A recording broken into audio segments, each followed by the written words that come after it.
Hi drummers, hope you're well. Right, wanted to talk to you a little bit about counting on the drums today. Like, people message me, I got a message today about this, and message me all the time still to say, what is the counting system the drummers use? When a drummer goes 1 E and what is that? What is that all about? People say, I'm confused by that, I don't understand that. I find it more confusing than helpful. Actually, I think the counting system is really super useful personally, really brilliant.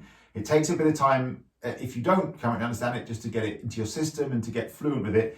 Once you understand it and you get it, it's a really useful, in my opinion, way of understanding rhythm and understanding certain rhythms and phrases that we play and being able to quickly sort of replicate them. And then once you're kind of fluent with that, like, be able to learn music quite quickly, whether it's written music that you're reading or even playing by ear or whatever form, that ability to sort of break down and label each note and count the thing out is super useful. It also allows you to say rhythms out loud. The old cliche, which is a really good one, is if you can say it, you can play it. So it really helps us formulate an understanding of note values and rhythm that will then translate to us playing the rhythm like correctly out loud.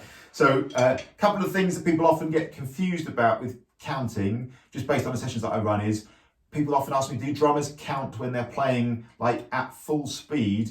No, they don't, right? So the count, for me anyway, the counting system is a way of understanding things, and then when you're learning material, typically at a slower, almost always at a slower speed, that's when you'd apply counting, like as you're working things out. Once you're fluent in the thing that you're learning, whatever the piece of music is that you're learning, no, you're not. You're not on stage under the lights going 1 again, 2 again, 3 again, 4 again. Like, it doesn't work like that. It's a way of getting the information in the most efficient, enjoyable, understandable way. So I'm just going to go through from right from the beginning here to the grade 2 level. I totally appreciate you might be watching this and you've already got your head around this and you're way beyond that. That's great, of course. This video isn't for you in that case. This is just for people from the beginning who want to get to the sort of grade 2 level and understand what a drummer's on about when they say, 1 and 2 and a 3 and a 4 and all that business. So it really boils down to note values. What we're doing when we're counting is we're describing out loud different note values. So the 3 biggies when we start at sort of grade 0 are quarter notes, eighth notes, and 16th notes, otherwise known as crotchets, quavers, and semiquavers. Crotchets, or quarter notes, are the basic notes that we see in music. They're just a note head with a straight stem, and I'll put the pictures on screen of the notes, and they just are the basic numbers in music, right? This is it. This is the quarter note. 1, 2, 3, 4. 1, 2, 3, 4. So if you're in 4/4, I'm going to assume through this video we're in 4/4, 4 beats in the bar. That just means 1 hit on every beat. 1, 2, 3, 4. 1, 2, 3, 4. 1, 2, 3, 4, and so on. That was 3 bars worth I played there. They're quarter notes. Eighth notes are the notes you see on the page that have one line beaming them up to each other, assuming that you've got 2 of them, and they are 1 and 2 and 3 and 4 and, if you have a whole bar of them. The and is written as a plus sign. So the really important point, I think, as you move from quarter notes to eighth notes, from crotchets to quavers, is that the numbers haven't moved at all. You just added in another note in between. They're the ands. So now eighth notes, 1 and 2 and 3 and 4 and 1 and 2 and 3 and 4 and. Obviously what I'm doing here is I'm playing the note value all the way through the bar. That isn't, by any means what always happens in music. I'm just doing that to demonstrate the note values here. So here's a bar of quarter notes or crotchets. 1, 2, 3, 4. Here's a bar of eighth notes or quavers. 1 and 2 and 3 and 4 and. Notice that the numbers, the beat, is in the same place each time. 1, 2, 3, 4. 1 and 2 and 3 and 4 and. You with me so far? Quarter notes and eighth notes. Crotchets and quavers. Crotchets, 1, 2, 3, 4. Quavers, 1 and 2 and 3 and 4 and. The next note value that comes in is 16th notes or semi-quavers. These are the ones that you see typically, especially at the beginning of your drumming career, like grade 0, grade 1, in little groups of 4 with 2 lines beaming the note stems together at the top. This is where the E and the ah comes in. This is where people start getting confused. Not everybody, but some people in my experience. Now, 1 E and ah is the noises, the labels that we apply to 4 16th notes, which take one beat in music to complete. 1 E and The 1 is the number 1. E is the letter E, lowercase e, and is the same and that we had in eighth notes. That's the plus sign. And usually written as the letter A, will finish it off. 1 E and 2 E and 3 E and 4 E and is a bar of 16th notes, right? So I'm going to play a bar of quarter notes, a bar of eighth notes, and then a bar of 16th notes, and I'll count out loud all the way through, otherwise known as crotchets, quavers, and semiquavers. Notice how when I go from quarter notes to eighth notes, the numbers are still in the same place, we're just adding a note in between. And likewise, when we go from eighth notes to 16th notes, we're also just adding in a little note in between. So the 1 and 2 and 3 and 4 and are still in place.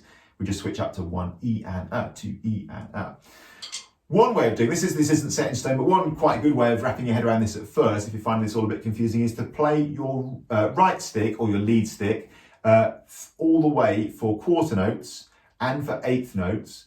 And then when you get to 16th notes, you play what we call the upbeat 16th, the E and the of 1 E and You play those with your left stick. That's not compulsory by any means, but some people find that helpful. I'm going to play a bar of quarter notes, a bar of eighth notes, a bar of 16ths, and count out loud all the way through. Here we go. So bar of quarter notes, here it comes. 1, 2, 3, 4. Eighth notes, 1 and 2 and 3 and 4. 16th notes, 1 E and 2 E and 3 E and 4 E and quarter notes, 2, 3, 4. Eighth notes, 1 and 2 and 3 and 4. 16th notes, 1 E and 2 E and 3 E and 4 E and again, 2, 3, 4. 1 and 2 and 3 and 4 and 1 E and 2 E and 3 E and 4 E and Just making sense? So the sticking could be anything, but that's just a nice recommended sticking to play with at first. And they're the note values for like grade 0. Quarter notes, eighth notes, 16th notes, crotchets, quavers, semiquavers. Remember on your semiquavers, your 16th notes, 1 E and 2 E and Each of those noises is describing one of the hits. 1 E and 2 E and 3 E and 4 E and So that'll do for grade 0. Grade 1, we have two little combination figures that come in, and these are combinations of 16th and 8th notes. So within one beat, these are different ways you can combine 8th and 16th, quavers and semiquavers. The first little combination figure we see goes 1 E and, ba. And I'll stick this on screen now. This is going to be 2 16th notes and 1 8th note, 2 semiquavers and 1 quaver. So the 1 E, when you see it written out, that's got 2 lines beaming them up at the top. So that's 16th notes, right? Semiquavers, as in 1 E and So it's the 1 E, it's the first 2 of those 4 hits, isn't it? 1 E. Tied to that is an and. You'll see that there's one little line joining the last note up, and that means that's an 8th note or a quaver. So we play the and from 1 and then we stop. So the whole little combination figure, 1 E and, 1 E and. You getting that? 1 E and. So far, I'll recap, and we've done quarter notes, 1, 2, 3, 4. Eighth notes, 1 and 2 and 3 and 4 and 16th notes, 1 E and 2 E and 3 E and 4 E and now this combination figure, 1 E and. Whole bar of those would go 1 E and, 2 E and, 3 E and, 4 E and. Okay? Recommended sticking there if you're right-handed, right, left, right. I always think of these in terms of a set of 16th notes. 1 E and played as a single stroke roll, right, left, if you're right-handed. And really what you're doing here is you're just leaving off the at the end, aren't you? The last little note is just being lopped off. So instead of 1 E and for this little combination figure, we've got 1 E and. Okay. The other combination figure we get at grade 1 is like an inverted version of that. It's 1 8th note and 2 16th notes, 1 quaver, 2 semiquavers. And this goes 1 and 1 and Recommended sticking here would be right, right, left. And really this is like one E and without the E, isn't it? One E and becomes one and. So here you've got the one with your right stick typically. Then you've got the E, which is missing, if you like. The one is an eighth note or a quaver, as in one and. So we play that one. The next note is and, because the first note was a quaver. One, and then you've got and 2/16. So it's the one for one and, then it's the ander from one E ander. It's one ander. One ander. One ander. The reason the recommended sticking there at first will be right, right, left is because a set of 16th notes would be right, left for one E ander, and the left stick would have played the E, but the E's not there, right? So you just take away that left stick. One E ander becomes one and So with the two combination figures that we see, one E and one ander, that's a great way to think about your sticking to not be confused. If you go for one E and, as in right, left, well, you've played right, left for one E and just without the You've taken away that left stick at the end. Sometimes in sessions, what we do is literally get people to either play in the air or hit their knee, leg, when they're on the note that's not played, if you like. So one E and becomes one E and. One E and. See how that has just been removed? One E and. Likewise, one ander is one E ander, but without the E. Ander. That's why the recommended sticking would be right, left. One of the cool things about following those recommended stickings is once you play the figure, you're then ready again with your right hand on the beat. For personally, in my experience, and again, this isn't for all seasons, but in my experience working with a lot of students, there's more confusion initially that results from the lead hand changing than there is from using this recommended sticking of your lead hand, assuming your right hand, your right hand landing on the beat. So for example, if we played 1, 2, 3 E and 4 E and, we'd play right, left, right. You with me? Or if we played 1 and 2 and 3 and 4, right, left, right. That's a good logical place to start with this sticking. If in the heat of playing music, you change that and it still sounds good, that is completely fine. If it sounds good, you're doing it right. But that's just something to bear in mind, something I would recommend doing at first, especially if you're getting a little muddled up or confused with this. So hopefully everything I've said so far makes sense. You've got, let's have a recap, quarter notes, 1, 2, 3, 4, otherwise known as crotchets. Eighth notes, otherwise known as quavers, 1 and 2 and 3 and 4 and. 16th notes, otherwise known as semiquavers, 1 E and 2 E and 3 E and 4 E and.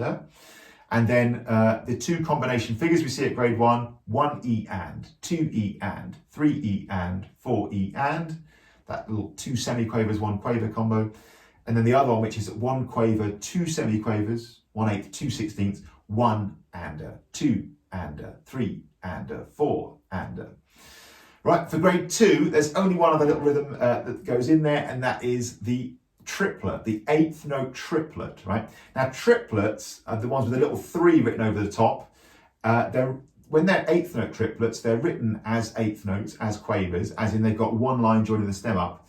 I always thought this was where music theory just got a little bit weird, a little bit illogical. It's no big deal once you wrap your head around it, but they're still quavers, but we must be playing them a bit quicker here now, right? Because we're playing 3 in the space of where we'd normally find 2. What that number over the top of the music is telling you is that you're phrasing or playing this particular note value differently from the default way of doing it. The default way of doing quavers or 8th notes, 1 and 2 and 3 and 4 and.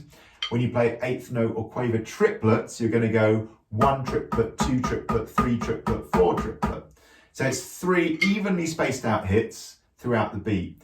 Now the evenly spaced out bit is really important because the thing you see the most here with guys and girls first getting to know this is that they play, when they're trying to play triplets, they play the 1 E and, 2 E and, 3 E and, 4 E and rhythm that I was talking about earlier. There, as we said, there's a gap at the end, isn't there? 1 E and 2 E and 3 E and 4 E and Whereas with the triplets, there isn't a gap at the end or anywhere. They're an evenly spaced, flowing 3 in the beat feel. 1 triplet, 2 triplet, 3 triplet, 4 triplet. A couple of cool ways you can stick your triplets at first. You can do a single stroke roll. 1 triplet, 2 triplet, 3 triplet, 4 triplet, which works fine. The only potential tricky thing there is your lead hand, of course, is switching, isn't it? The hand that lands on the beat is alternating. That's the age-old problem with triplets, is it's an odd number, and if you're lucky, you've got an even number of hands to play it with, so you can easily get thrown off by that. If you're not, that's great, you can play single stroke roll. Another good sticking is to use what we call the bounce triplet sometimes, which is right, left, left. So 1 triplet, 2 triplet, 3 triplet, 4 triplet, 1 triplet, 2 triplet, 3 triplet, 4 triplet. Or actually any combination with some double in there somewhere. If you're left-handed, you might go left, right, right, left, right, right. Remember, 8th note triplets are evenly spaced, 3 notes per beat. There's also an even gap between the third one and the next first one, if you like, the next one that's on the next beat. 1 triplet, 2 triplet, 3 triplet, 4 triplet. They're like ticker tape. They're evenly spaced all the way through. So lastly, what I'm going to do here is I'm going to just play through all these note values and the 2 combination figures as well at the same tempo, slowly, and I'm going to count out loud all the way through, and I'll go around a couple of times, man.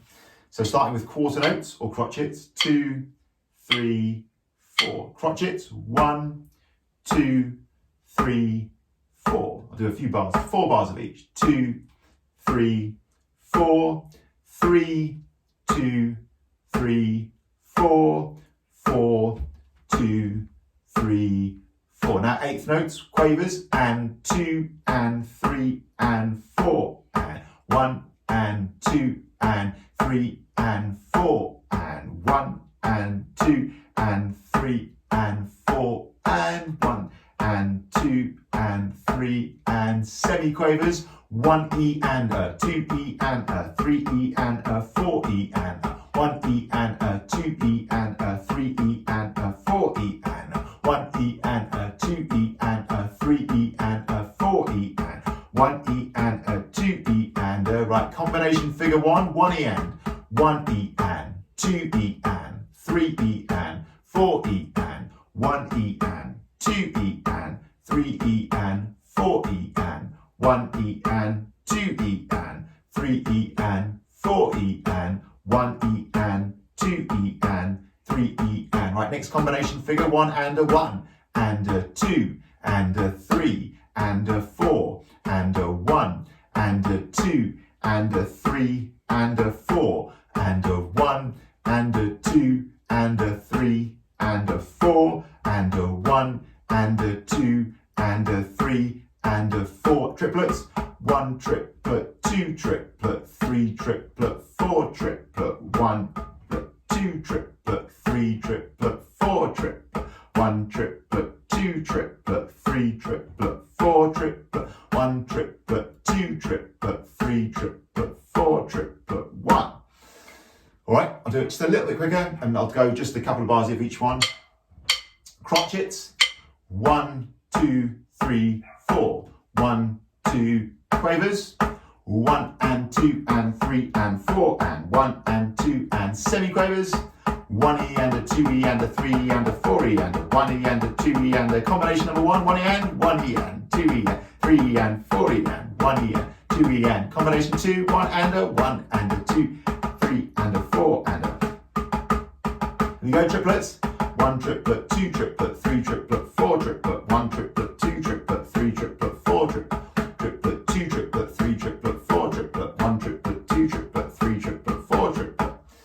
So that's the counting, and they're the note values and combinations involved. Now, obviously, when you're playing drum kit and playing music, you don't have typically bar-long repetitions of the same note value. You get combinations. So this is just to put you in the picture. You do something, I mean, like if you're playing a straight 8th groove, for example, 1 and 2 and 3 and 4 and, obviously you're playing 8th notes there, quavers on the hi-hat. Or, a 16th note groove, 1E and a 2E and a 3E and a 4E and a. So in a groove context, you do sometimes have a repetitive note value. But very often, especially on the drum fills that you'll see in your grade pieces and elsewhere, you have combinations of these figures. So for example, you might have 1, 2, 3 E and 4 E and 1, 2, 3 E and 4 E and. So quarter note, combination figure, 3 E and, 16th notes, 4 E and, for example. Sometimes we like to use words as well. You've heard me probably do this potentially in videos before. When we get started, some people find it helpful to use, as a little placekeeper for the count, words. So I like to use tea, coffee and cappuccino for the quarter note, 8th note and 16th note. For the combination figures, I like to use motorbike for 1 E and black currant for 1 ander. And then cucumber is great for the triplet, I think. Cucumber, cucumber, cucumber, cucumber. They're quite helpful to get started. I think they're pretty cool. As you get into your drumming and develop, I would say those words hopefully will at some point will give way to counting. And then a hugely important point, which is actually I'm surprised actually after doing this job for a few years, I'm surprised how often this is misunderstood. I shouldn't be surprised, but like that, it's something that I didn't fully appreciate, the level of misunderstanding about this. This is, again, how you understand your rhythm, and when you're working slowly through stuff, how you'll know what you're playing and how you work it out and all that kind of stuff. When you're at this kind of slower analytical practice end of things, that's when you use this. Once you've got whatever the thing is going, you've read it correctly, you've learned the coordination, whatever the thing is, you don't then count. Like once you've got it going, man, once you get limbs working, no, you don't count there. Again, you don't count on stage under the lights. You don't count when you're in the recording studio and the red light's on there. You've learned the thing, man. This is just the process. This is to aid the learning process, not making it more complicated. And something I hear again and again and again is that people find this confusing and it puts them off in some way. My absolutely best advice I could give is persevere with it, because as you can see, once you're armed with this system, this way of counting, it'll change everything, and you really can learn things way more quicker. So hopefully that's all useful. Hopefully that covers the sort of ground that people are confused about when they ask that question. I get asked that question several times a week, I would say, or people make that comment. I find the counting system confused. There's a couple of other things people often ask is, which bit am I counting? And typically they say that like when things get coordinated. So when you're playing a drum groove, which bit am I counting? Typically when you're playing a drum groove, you're counting the overall rhythm of the whole thing as if it was being played on one instrument, right? So if, in the case of playing a groove, if you're going 1 and 2 and 3 and 4, a little skip note on the snare, you know when you go boom, ba, ba, boom, boom, ba, that groove, people say, what am I counting? I would count that as if the whole thing was played as a rhythm on the snare drum, 1 and 2 and 3 and 4 and then you're just describing the relevant parts of the kit. But again, remember, the counting system is only a way of getting into it. Like, you know, at some point, musicality has got to come in, and that counting system has to give way to the flow and the fact that you've rehearsed the thing and got it going. And so the counting system is a way of getting the information in. So there's that.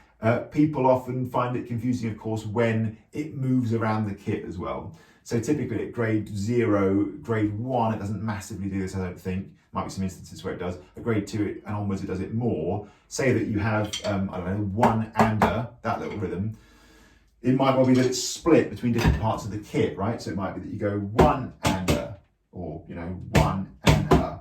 Or it might even be that the 1 ander is, like the 1, for example, is part of a groove. It might be that you go 1 and 2 and 3 and 4 and 1 ander, something like that. So in that instance, when things get confusing and it's moving around the kit, my best advice there to anyone working on that stuff is to just go one step at a time. So especially when you're looking at a drum fill and the rhythms are sort of split up around the kit, forget in the first instance, if you're confused, if you're playing it correctly, then fine. But if you're confused, my best advice and what we do in the sessions is go back to imagine the whole thing was played on one instrument, right? So say that you've got a drum fill that goes, and you're confused about how it goes around the kit. Well, what I see people doing, and I would have done this myself as well when I was younger, over and over again, is try to do everything at once. They try to figure out how it goes around the kit and the rhythm at once. And that's okay if your understanding and fluency with the rhythm is rock solid. If it isn't, you're asking a lot of your brain at that point. So in that instance, the best advice I can give is just go back to one instrument, like a snare drum, hi-hat, practice pad, play the rhythm there, make sure you've got that absolutely nailed down, and then move it around the kit. And ultimately, rhythm is king, I always think, honestly. Like if you're playing in a band, or playing, any piece of music, and there's a drum fill that goes, ba ba ba ba boom, ba ba ba ba boom, boom, and you go ba ba ba ba boom, ba ba ba ba ba boom, like you slightly change the orchestration. Mostly it's not the end of the world. It's nice to nail it, especially if you're doing a drum exam. It's nice to nail it exactly as the composer intended. But if you play the right rhythm, like other musicians that you're playing with, almost always are going to be completely fine with that. If you change the rhythm though, then they're more likely to have a problem. And rhythm absolutely is king. Get the rhythm right, and you pretty much keep everybody happy. In my experience, so hopefully that's helpful. Like I say, hopefully that answers some of the stuff or most of the stuff. Certainly, from my perspective, that seems to answer the questions that I get asked about this most often, and the questions that students bring in the most often to the session. So I hope that covers some ground and that is useful. And thanks for watching as always. We appreciate it. Please like, share and subscribe. If you do subscribe, you want to get a notification every time I upload a video, which is every day these days, please click the little bell icon. Thanks a million to all the lovely people who supported this channel. I can't tell you how much I appreciate it, man. I've got some shout outs to do, in fact. This is via my Buy Me a Coffee support page. Great way of supporting this channel. If you found the videos useful, please consider supporting this channel and helping it grow, man. It's amazing that people are doing this. I really hugely appreciate it. A couple of new members in the last day or so. Ludwig Gal, appreciate it so much. Chris Rickard, and then loads of people who supported by buying me a coffee, so to speak. Loads of people that just says someone. So it's like 15 coffees. It says somebody bought you a coffee. Thanks so much if you're that somebody. Alan Dunn, and Julian and Adele. Again, thank you, Adele, and again another someone. So thanks so much if you're the someone. So massively appreciate people doing that, especially becoming members, man. That really is a great thing, because what that does is it facilitates me being able to spend more time on these videos, believe it or not, and just produce more stuff for you and answer more of your questions. So massively appreciate people doing that. Please follow Mike Barnes Drums on Instagram, Facebook, TikTok, Twitter, and Instagram. Yeah, and thanks a million for watching as always. Hope that was useful. See you soon. Cheers.